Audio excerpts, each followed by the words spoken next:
Dodo TV.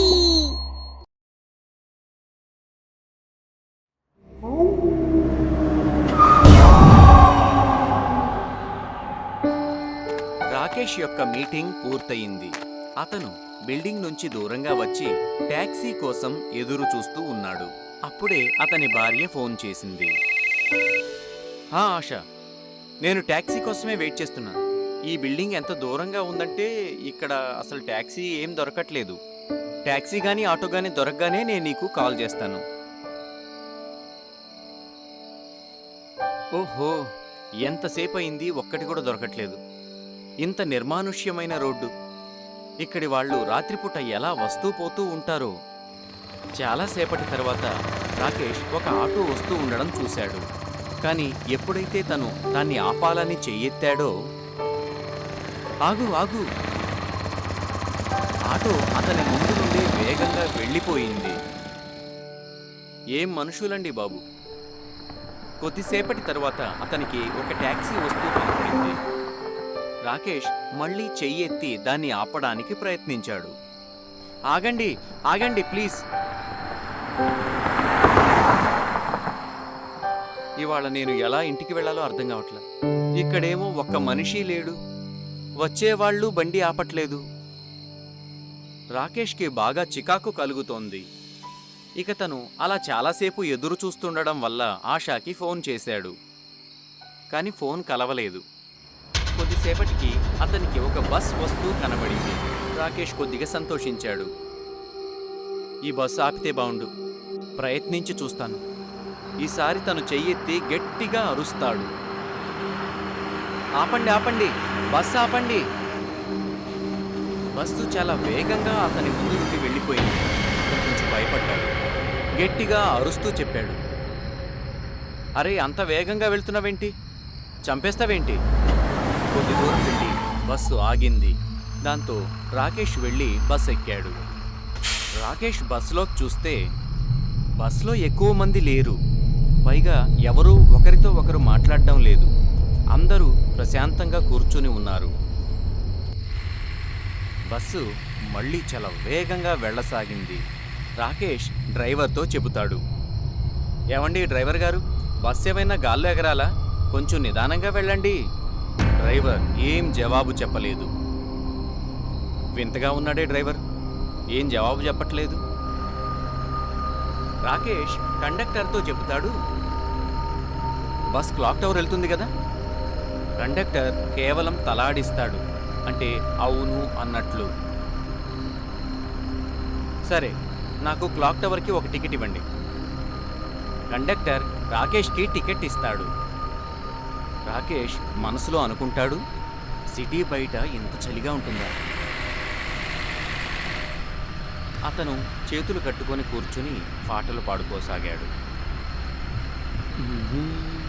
నాతో వస్తావా, నాతో వస్తావా.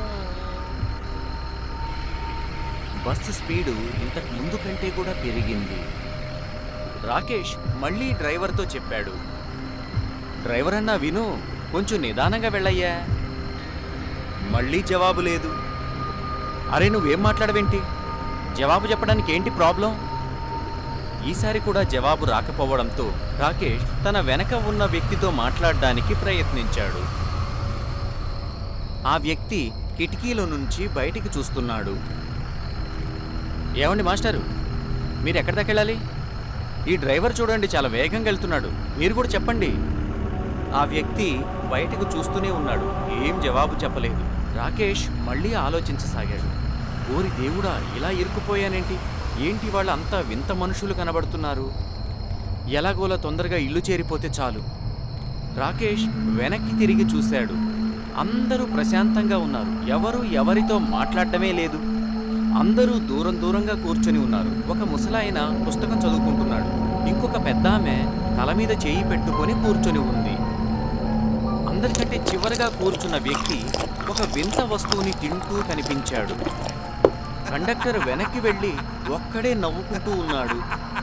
ఒక పిల్లవాడు బాగా భయపెట్టే బొమ్మలతో ఆడుకుంటూ ఉన్నాడు. రాకేష్కి ఇవన్నీ చూసి చాలా వింతగా అనిపించింది. బస్సు వేగం క్రమక్రమంగా పెరుగుతూ ఉంది. రాకేష్ వెనక్కి తిరిగి కండక్టర్తో ఇలా మాట్లాడసాగాడు. కండక్టర్ గారు, ఈ బస్ క్లాక్ టవర్ వెళ్తుంది కదా? కండక్టర్ వెనకాల నిలబడి చూస్తూ ఉన్నాడు. రాకేష్ ఆలోచించాడు. మామూలుగా 10 కిలోమీటర్లే కదా, దారి కూడా ఇంత నిర్మానుష్యంగా ఉండదు. వీళ్ళు ఎక్కడికి వెళ్తున్నారు అసలు? అతను నిలబడి కండక్టర్ని అడిగాడు, అయ్యా నేను అడుగుతున్నా, ఇది క్లాక్ టవర్ వెళుతుందా లేదా? జవాబు లభించలేదు. రాకేష్ అంటాడు, ఏంటి మీ బాధ? జవాబు చెప్పరేంటి? ఆ తర్వాత అతను బస్సులో కూర్చున్న వాళ్ల వైపు తిరిగి వాళ్లను ఉద్దేశించి ఇలా అడిగాడు, అరే ఎవరు ఏం మాట్లాడరేంటి? ఎంత ఖాళీ రోడ్లో వెళ్తుందో చూడండి, లైటింగ్ కూడా సిటీ వైపు వెళ్తున్నట్లేదు. ఎవరు ఏం మాట్లాడట్లా. అతను మళ్ళీ అడిగాడు, చెప్పండి, బస్ క్లాక్ టవర్ వెళుతుందా వెళ్ళదా? కండక్టర్ పెద్ద శబ్దంతో జవాబు చెప్పాడు, లేదు. మీరు నన్ను ఎక్కడికి తీసుకెళ్తున్నారు? రాకేష్ సీట్లో కూర్చుండిపోయాడు. భయంతో ఏడవసాగాడు. అతను ఒక్కొక్కరిగా బస్సులో వాళ్ళందరినీ పరిశీలించసాగాడు. అందరి కళ్ళు రక్తంలాగా ఎర్రగా ఉన్నాయి. ఇంకా అందరూ అతన్నే చూస్తూ ఉన్నారు. ఎవరు మీరంతా? నన్ను కిందకి దించేయండి. అతను చెబుతున్నాడు అక్కడే వదిలిపెట్టేయమని, ఇంకా ముందుకు వెళ్ళొద్దు అని. అతను టికెట్ని చూశాడు. అతని దృష్టి తారీఖు మీద పడింది. అయ్యో, ఈ టికెట్ 11 ఏళ్ల క్రితంది. దీని మీద 2010 తారీఖు ఉంది. అప్పుడు పక్కకు తిరిగి పుస్తకం చదువుతున్న వ్యక్తిని చూశాడు.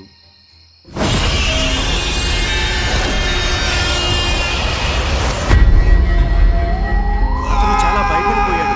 ఏడుస్తూ ఏడుస్తూ చెప్పాడు, నేను ఇంకా ముందుకు రాలేను. డ్రైవర్ బస్ ఆపు, ప్లీజ్ బస్ ఆపు. అతను పరిగెత్తుకుంటూ డ్రైవర్ క్యాబిన్ దగ్గరికి వెళ్ళాడు. డ్రైవర్ కూడా అతని వైపు చూశాడు. రాకేష్ అతన్ని చూశాడు. అతని కళ్ళు కూడా ఎర్రగా ఉన్నాయి, ముఖం మీద రక్తపు మరకలు. వద్దు! రాకేష్ భయంతో పూర్తిగా వణికిపోతున్నాడు. అతను చూడగా బస్సు ఒక లోయ వైపుగా వెళుతోంది.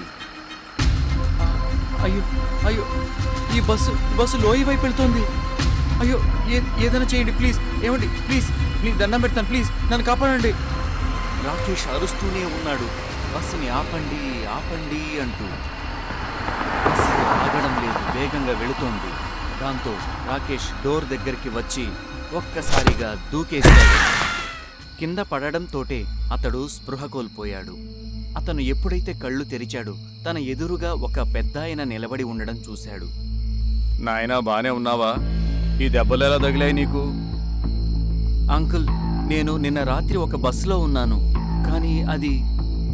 అంతలో ఆ ముసలి వ్యక్తి మాట్లాడసాగాడు. అవునా, నువ్వు ఆ ఎర్ర రంగు బస్సులో ఎక్కావా? అది ఎక్కడ ఆగదు? అవునవును, మీరు సరిగ్గా అర్థం చేసుకున్నారు. ఎర్ర రంగు బస్సే అది. మీకు తెలుసా దాని గురించి? ఈ దగ్గర ప్రాంతం వాళ్ళందరికీ తెలుసు. ఆ బస్సులో ఎవరూ కూర్చోరు. దాన్ని చావు బస్సు అని అంటారు. 11 ఏళ్ల క్రితం అది లోయలో పడిపోయింది. దాంట్లో వాళ్ళందరూ చనిపోయారు. అది రాత్రి వేళల్లో తిరుగుతూ ఉంటుంది. ఆ దుర్ఘటనని గుర్తు చేస్తూ ఉంటుంది. నువ్వు అదృష్టవంతుడివి, తప్పించుకున్నావు. పొరపాటున ఇందులో ఎక్కిన వాళ్ళు ఇప్పటి వరకు ఎవరూ బ్రతకలేదు. మీ ఇల్లు ఎక్కడ నాయనా? వదిలిపెట్టి వస్తాను రా. రాకేష్ ఆ ముసలి వ్యక్తి స్కూటీ మీద కూర్చొని తన ఇంటికి తిరిగి వెళ్ళాడు.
ఒక చిన్న ఊర్లో సమీర్ మరియు జాన్ అని ఇద్దరు ఫ్రెండ్స్ ఉన్నారు.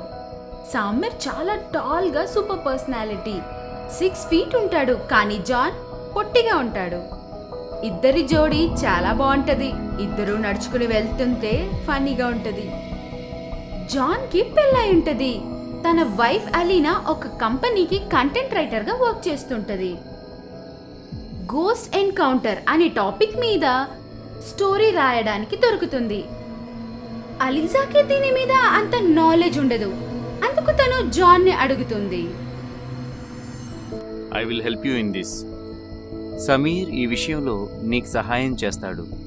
నేను అతనితో మాట్లాడతాను. तेरे पिया दे रंगून पिया है वहाँ से टेलीफोन तुम्हारी హాయ్ సమీర్, మేరే దోస్త్. ఓ పనుంది. ఎలైనాకు ఒక ప్రాజెక్ట్ వచ్చింది, గోస్ట్ ఎన్కౌంటర్స్ గురించి రాయాలని. కానీ మా ఇద్దరికి ఈ విషయంలో ఎలాంటి అనుభవం లేవు. అరే వా మిత్రమా, నువ్వైతే ఎక్స్పర్ట్కే ఫోన్ చేశావు. నేను ఈ రాత్రికే మీ ఇంటికి వస్తాను. ఈ సమస్య కూడా పరిష్కరిస్తాను. రాత్రి సరిగా 11 గంటలు. అప్పుడు సమీర్ ఒక వ్యక్తిని తన ఇంటికి తీసుకొస్తాడు. ఆ, జాన్, ఇతను శివం. పోయిన వారమే ఒక పార్టీలో కలిశాం. ఇతను నాకు ఒక గేమ్ గురించి చెప్పాడు. అందులో మనం భూతాల్ని పిలవచ్చు, అలాగే వాటి కథ కూడా తెలుసుకోవచ్చు. రియల్ ఎక్స్పీరియన్స్ కంటే మించిన కథలేమీ ఉంటాయి. ఏం గేమ్ అది? వద్దు వద్దు, ఇలాంటి గేమ్ ఆడక్కర్లేదు. నాకు చాలా భయం వేస్తుంది, సరేనా?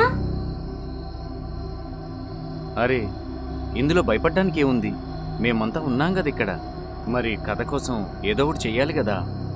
ఏమో, మంచి కథ దొరుకుతుందేమో కదా నీకు. శివం వాడి బ్యాగ్ లో నుంచి ఓజా బోర్డ్ ని బయటికి తీస్తాడు.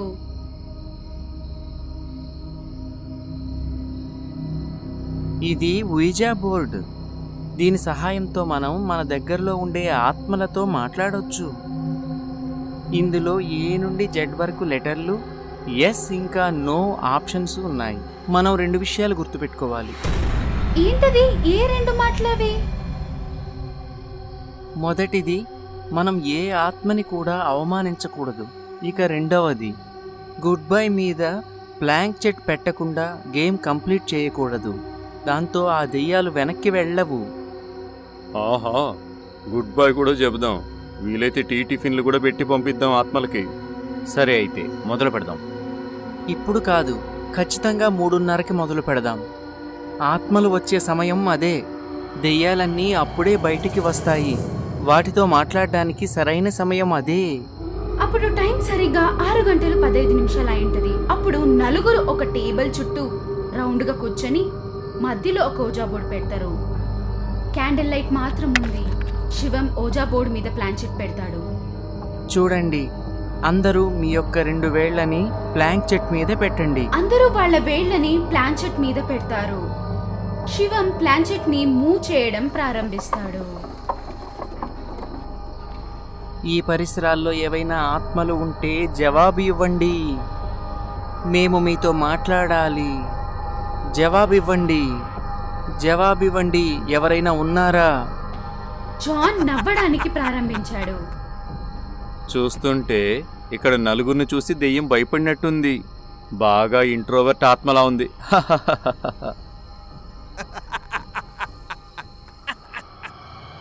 అలీనా భయంతో ఏం మాట్లాడట్లేదు. శివం ఏదో ట్రాన్స్ లో మునిగినట్టు ఏదైనా ఒక ఆత్మతో ఎలాగైనా మాట్లాడే తీరాలి అని అనుకుంటుంటాడు. మాతో మాట్లాడు. ఒకవేళ ఎవరైనా ఉంటే మాతో మాట్లాడు. మాతో చెప్పు. ఒకవేళ నువ్వు ఇక్కడ ఉన్నావా? ప్లాన్చెట్ ఎస్ మీదకెళ్ళింది అంటే అది ఇక్కడ ఉంది. ఆపేదాన్ని. నేను ఈ ఆటలన్నీ ఆడలేను. ఒకసారి మొదలు పెట్టాక మధ్యలో ఆపకూడదు. అది చాలా ప్రమాదం. అలీనాకి భయంతో చెమటలు కారుతుంటాయి. సమర్ మరియు జాన్ కి చాలా భయం వేస్తుంది.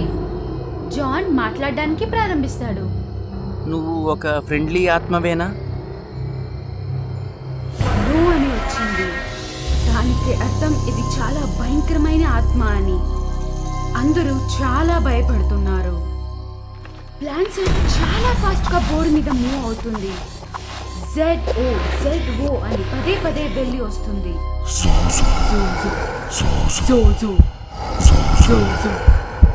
హ్యాండిల్ ఆఫ్ అయిపోతుంది. గడియారం ఆపోజిట్ డైరెక్షన్ లో తిరుగుతుంది. ఈ జోజో ఎవరు? అసలు ఇప్పుడు ఏం జరుగుతోంది ఇక్కడ? జోజో లోకంలోనే ప్రమాదకరమైన ప్రేతాత్మ. వైజా బోర్డులో నుంచి వచ్చి మనిషి మనసుని అది తన అధీనంలో తీసుకుంటుంది. ఇక ఆపై జరిగే దారుణాలు ఊహించలేము. అలీనా సడన్ గా లేచి కిచెన్ లోపల వెళ్తుంది. ఎవరో తనని పిలిచినట్టు అనిపించేది. అక్కడ ఏం జరుగుతుందో తనకి ఏమీ అర్థం కాలేదు.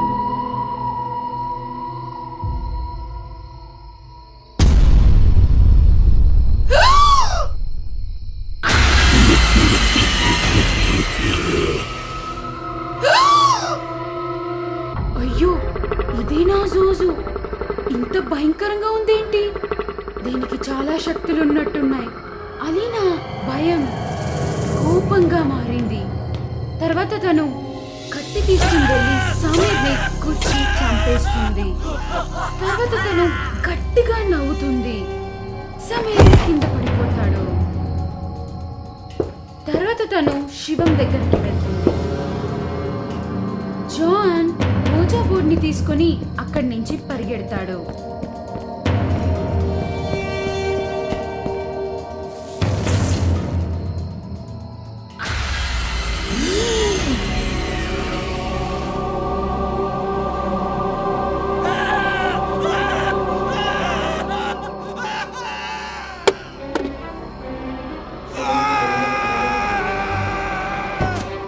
ఫ్రెండ్స్ ఇద్దరు చాలా ఘోరంగా చనిపోతారు.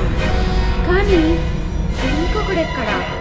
వాళ్ళిద్దరికి ఏమైంది? అలీనా కళ్ళు చాలా ఎర్రగా మారాయి. చేతిలో కత్తొకటి పెట్టుకుని శివం వెనుకల పరిగెడుతుంది. శివం చాలా ఫాస్ట్ గా పరిగెత్తి మళ్ళీ ఇంటి వైపు వెళ్తాడు. జోజో అలీనా తల మీద నించుని తను ఏమేం చెయ్యాలో తన దగ్గర చేయిస్తుంటాడు. 100 నక్కలు అరుస్తున్నట్టు వినిపిస్తున్నాయి. అప్పుడు శివం కళ్ళు ఓజా బోర్డు మీద పడుతుంది. శివం చాలా కష్టపడి ఓజా బోర్డు ఉన్న ప్లేస్ కి చేరుకుంటాడు. తర్వాత ప్లాన్చెట్ ని తీసుకుని గుడ్ బై అనే ప్లేస్ లో పెట్టేస్తాడు. జోజో వెనక్కి వెళ్ళిపో. వెనక్కి. మా వల్ల పొరపాటు జరిగింది. వెనక్కి వెళ్ళిపో. Please go back. అదే పదాన్ని పదే పదే చెప్పినందుకు జోజో ఓజా బోర్డు లోపలికి వెళ్ళిపోతాడు. భయంకరమైన గాలి నిలిచిపోతుంది. నక్కలు అరవడం కూడా వినపడట్లేదు. లీనా చేతిలో నుంచి కత్తి కింద పడేసి తల తిరిగి పడిపోతుంది. శివం ఆ ఓజా బోర్డ్ని తీసుకెళ్లి తన ఇంట్లో పెట్టి అలీనాని తన బెడ్లో పడుకోబెట్టి అక్కడి నుంచి వెళ్ళిపోతాడు. అలీనాకి మెలకు వచ్చి లేచి చాలా ఏడుస్తుంది. ఇప్పుడు తన దగ్గర ఒక స్టోరీ ఉంది, కానీ తన ఫ్రెండ్స్, తన హస్బెండ్ ఎవరూ లేరు.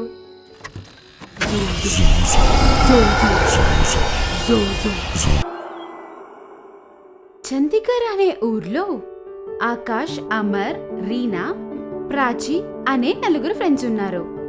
వాళ్ళు 4 ఒకే కాలేజ్లో చదువుతున్నారు. ప్రాచికి చాలా భక్తి ఎక్కువ. ఒకరోజు అందరూ నైట్ అవుట్ వెళ్దామని ప్లాన్ చేస్తారు. అప్పుడు అందరూ అమర్ వాళ్ళ ఇంటికి వెళ్దామని అనుకుంటారు. అందరూ కలిసి ఫ్రైడే అమర్ వాళ్ళ ఇంటికి వెళ్తారు. అప్పుడు 11 o'clock టైం అయింది. అప్పుడు కాసేపు మాట్లాడుకున్న తర్వాత ఆకాష్కి ఒక ఐడియా వస్తుంది. మనమంతా షిమ్లా వెళ్దామా? హా, మంచి ఐడియా. మనము ఎప్పుడూ ఔటింగ్ వెళ్ళలేదు. మనం 4 ఒక్కటిగా వెళ్తే చాలా బాగుంటది. సో ఖచ్చితంగా మనం వెళ్ళాల్సిందే. వద్దొద్దు, మనం వెళ్ళొద్దు. చాలా అపాయం. కానీ ఎందుకు ప్రాచి? ఇందులో సమస్య ఏముంది? ఒక విషయం, నైట్ రైడ్ చాలా డేంజరస్. ఇంకొకటి, అక్కడ చాలా దెయ్యాలుంటాయేమో. ప్రాచి, నువ్వు 21st సెంచురీ అమ్మాయివి. ఇప్పుడు కూడా నువ్వు ఇలాంటి విషయాలన్నీ నమ్ముతావా? నీకు మతిగాని పోలేదు కదా? హా ప్రాచి, మనమందరం ఇక్కడ ఎంజాయ్ చేయడానికి వచ్చాం, కానీ నువ్వు భూతం ప్రేతం అని అంటున్నావు. చూడు ప్రాచి, మనమంతా కలిసే ఉన్నాం కదా. నువ్వు అస్సలు కంగారు పడకు. నువ్వు అనుకున్నట్లు అస్సలు ఏమీ జరగదు. చూడండి ఫ్రెండ్స్, నేను ఇలాంటి విషయాలు అస్సలు నమ్మను. ఇవన్నీ ట్రాష్, మూఢ విశ్వాసాలు. మనమంతా సిమ్లా బయలుదేరుతున్నాం ఇప్పటికిప్పుడే. హా, అక్కడ చాలా హాంటెడ్ ప్లేసెస్ ఉన్నాయని నేను విన్నాను. మీరు వినలేదా? నా మాట వినండి ఫ్రెండ్స్, మనం కావాల్సింటే మార్నింగ్ వెళ్ళొచ్చు. Please friends. ఎవరు ప్రాచీ మాటలు వినడానికి తయారుగా లేరు. ఆ రోజు రాత్రి 12 గంటలు. అప్పుడు అందరూ షిమ్లాకి బయలుదేరుతారు.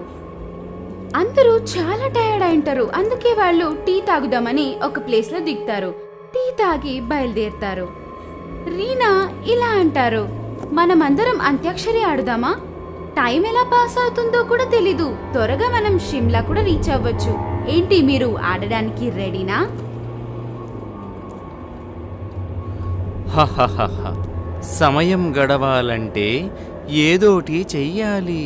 అంతాక్షరి మొదలెట్టండి భూతం పేరుతో ముందుగా. మీరందరూ నన్ను ఆట పట్టించకండి, కొంచెం ఆపండి. డేంజరస్ రోడ్లో వాళ్ళు షిమ్లాకి వెళ్ళడం ప్రారంభిస్తారు. తనకు చాలా భయం వేస్తుంది, కానీ ఫ్రెండ్స్ ఆట పట్టిస్తారని తను ఏమీ మాట్లాడకుండా ఉంది. అందరూ అంత్యాక్షరి పాడడానికి ప్రారంభిస్తారు. మొదటి పాట రీనా.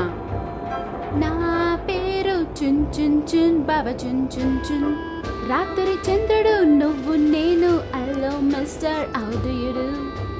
డమ్ డమారే డమ్ డమ్ దరువేసి ఆడాలే, చం చమారే చం చం చిందేసి పాడాలే. ఎదురే లేని మనిషే నేడు ఎదురుగా ఉన్నాడే, ఎదురే లేని మనిషే నేడు ఎదురుగా ఉన్నాడే. Day day. దయ్యం లేదు, భూతం లేదు, ఉన్నా ఈడలేదు. దయ్యం లేదు, భూతం లేదు, ఉన్నా ఈడలేదు. భయం బేతాళం, లలిత ప్రియ కమలం విరిసినది. ఆకాష్ పాడడం ప్రారంభించిన వెంటనే తనతో ఏదో ఒక లేడీస్ వాయిస్ వినిపిస్తుంది. అది ఎలా ఉందంటే కార్లో ఎవరో ఒకరు తనతో పాటు హమ్ చేస్తున్నట్టుంది. నేను వీడని నీడను నేనే కలగా. కాసేపు అందరూ మౌనమైపోయారు. తర్వాత ఆకాష్ మళ్ళీ పాడడానికి ప్రారంభిస్తాడు. అప్పుడు వాళ్ళ కార్లో ఎవరో వాళ్ళ పక్కనే కూర్చొని వాళ్ళ పాట వాళ్ళతో పాడుతున్నట్టు వాళ్ళకి అనిపించింది. వాళ్ళకు చాలా భయం వేస్తుంది. అరే, ఈ గొంతు ఎక్కడి నుంచి వస్తోంది? ప్రాచి, ఇది నువ్వు చేస్తున్నావు కదా? నువ్వు నన్ను భయపెట్టాలని చూస్తూ ఉన్నావు, కానీ నేనంత ఈజీగా ఏం భయపడను తెలుసా? ప్రాచికి భయంతో చెమటలు పట్టేస్తుంది.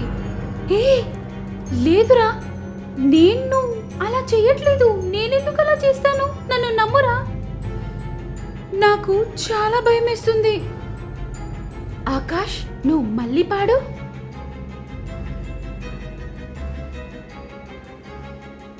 ఆకాష్ పాడడానికి ప్రారంభించిన వెంటనే బ్యాక్గ్రౌండ్ లో ఎవరో పాడుతున్నారు. ఆ వాయిస్ కొంచెం కొంచెంగా చాలా గట్టిగా వినిపిస్తుంది. అప్పుడు వాళ్ళందరూ చాలా భయపడతారు. కార్ని చాలా వేగంగా కొనొచ్చి వాళ్ళు హోటల్ కి వెళ్తారు. ఎలాగో అలా కష్టపడి వాళ్ళు హోటల్ చేరుకున్నారు. తర్వాత హోటల్లో చెక్ ఇన్ చేద్దామని వాళ్ళు డిసైడ్ చేసి డీటెయిల్స్ రిసెప్షన్ లో అడుగుతారు. వాళ్ళు బుక్ చేసుకున్న రూమ్ లో 4 రూమ్లు ఉన్నట్టు వాళ్ళు బుక్ చేసుకున్నారు. నేను మీతో అన్నానా లేదా, ఇలాంటి భూతాలు ప్రేతాలు చాలా ఉంటాయని? మీరు నా మాట విన్ననే లేదు. నాకైతే ఇప్పటికీ నీ మీదే డౌటు. నువ్వే ఏదో చేస్తుంటావు ఖచ్చితంగా. ప్రాచికి చాలా కోపం వస్తుంది. తర్వాత అతను లేచి తన రూమ్లోకి వెళ్ళిపోతుంది. కాసేపు అయ్యాక అందరూ డిన్నర్ చేస్తారు. రీనా, నేను ఈరోజు నీతోనే పడుకుంటాను. నేను ఒక్కదాన్నే పడుకోలేను, భయమేస్తుంది. సరే ప్రాచి. దాదాపు 3 గంటలు అవుతుంది. ఆ సమయానికి ఆకాష్ రూమ్ ని ఎవరో చాలా గట్టిగా కొడుతున్నారు. ఆకాష్ చాలా నిద్రలో ఉన్నాడు. తనకి వినపడట్లేదు. తన ఫ్రెండ్సే తనను ఆట పట్టిస్తున్నారని అనుకుని వాళ్ళని తిట్టుకుని డోర్ తీయడానికి డోర్ దగ్గరికి వెళ్ళి తీస్తాడు. అప్పుడు ఎవరు ఉండరు. అరే ఏంటి పని? అమర్, రీనా, ప్రాచి, ఏంటి మీరంతా తలుపు కొట్టి అలా వెళ్ళిపోతారేంటి? నాకు తెలుసులే.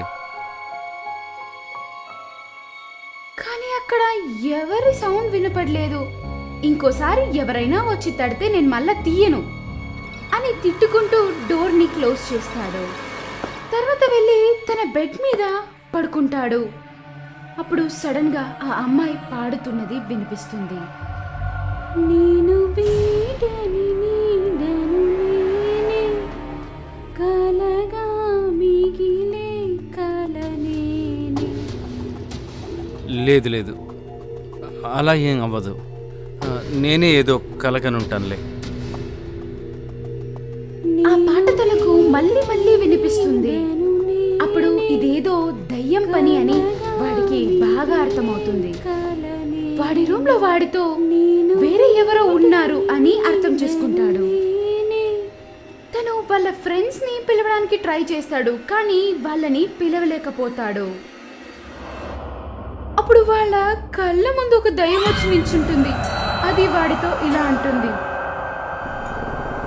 నువ్వే అన్నావు కదా నేను లేదు అని, చూడు నీ ముందే నించున్నా. తర్వాత తను వాడిని ఒక పాట పాడమంటుంది. ఆకాష్ పాట పాడలేదనే కోపంతో తను వేగంగా ఆకాష్ దగ్గరకు వచ్చి తన చేతుల్లో వాడిని ఎత్తుకుని బయటికి పారేస్తుంది.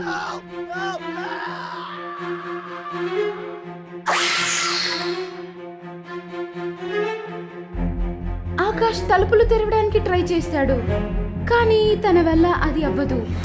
ఆ దయ్యం వాడిని గొంతు పట్టుకుని పైకి లేపుతుంది. వాడు చాలా విలవిల్లాడిపోతాడు. తర్వాత ప్రాణాలు వదిలేస్తాడు. మార్నింగ్ అవ్వగానే రీనా ఆకాష్ని లేపుదామని ఆకాష్ రూమ్కి వెళ్ళి చూస్తుంది. ఆకాష్ చనిపోయినది చూసి తను చాలా గట్టిగా అరుస్తుంది. బయటికి వెళ్ళి వాళ్ళ ఫ్రెండ్స్ ని తీసుకొస్తుంది. తర్వాత ఏమైందో ఎలా అయిందో అని ఎవ్వరికి అర్థం కాలేదు. వాళ్ళు వాళ్ళ ఫ్రెండ్ ని పోగొట్టుకున్నారని దుఃఖంలో చాలా ఏడుస్తుంటారు. తర్వాత ముగ్గురు చేరి వాళ్ళ ఊరికి వెళ్ళిపోతారు.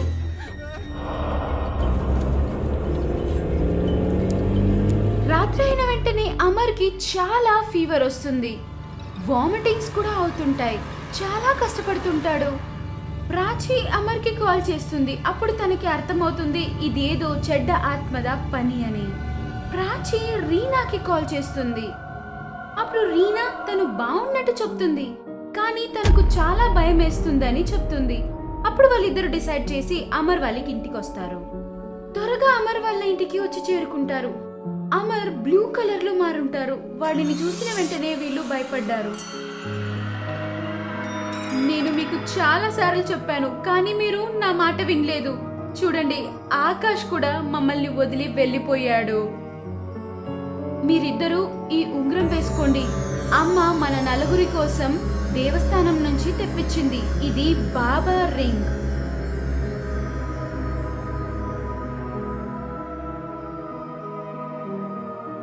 అయ్యో, ఈ రింగ్ వేసుకుంటే మనకి ఏమీ అవ్వదా? అయ్యో, ఏమంటున్నావు ప్రాచి? ఈ కాలంలో కూడా ఇలాంటివన్నీ నమ్మాలా? వద్దు ప్రాచి, వద్దు. నేను ఈ రింగ్ వేసుకోను. నేను వీడని నీడను నేనే, కలగా మిగిలే కలనేనే. నేను వీడని నీడను నేనే. అమర్ చాలా భయపడతాడు. చలి జ్వరం వచ్చింది. మాట్లాడడానికి ప్రయత్నించినా గానీ మాట్లాడలేకపోతాడు. అందరూ ప్రాచి చాలా గట్టిగా నవ్వుతుంది. చూడు, ఇప్పుడు నేను నీ ముందున్నాను. నువ్వే అన్నావు కదా నేను లేదని. ఇప్పుడు చూడు, నీ ముందే నించున్నాను. ఏ అమ్మాయి, చూడు, ఇప్పుడు పాట పాడు. ముగ్గురు చాలా భయపడుతుంటారు. ఈ టైంలో పాట ఎలా పాడాలి? అందరూ ఒక్కొక్కరి మొహం ఒక్కరు చూసుకుని నించున్నారు. పాట పాడతావా లేదు నీ రక్తం తాగమంటావా? రీనా చాలా భయంతో పాడడం ప్రారంభిస్తుంది. నా పేరు రీనా, నేను చాలా భయపడుతున్నాను, కానీ ఏం చెయ్యాలి?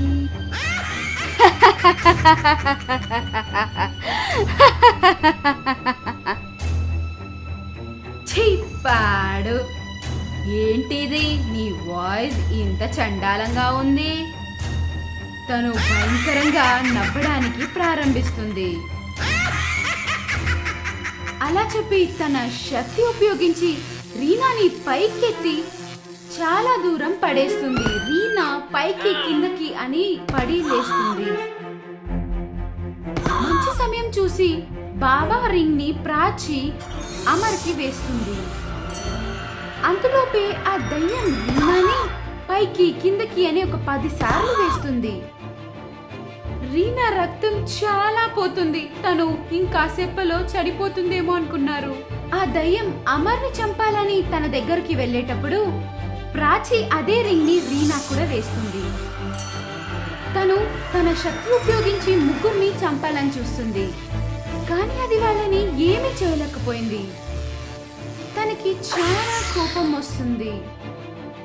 నేను మళ్ళీ వస్తాను, ఖచ్చితంగా వస్తాను అలాని మాయమైపోతుంది. రీనాకి రక్తం చాలా పోతుంది. తను అలాగే నేల మీదే పడింటుంది. అమర్ మరియు ప్రాచి తనని తీసుకుని హాస్పిటల్కి చాలా వేగంగా వెళ్తున్నారు.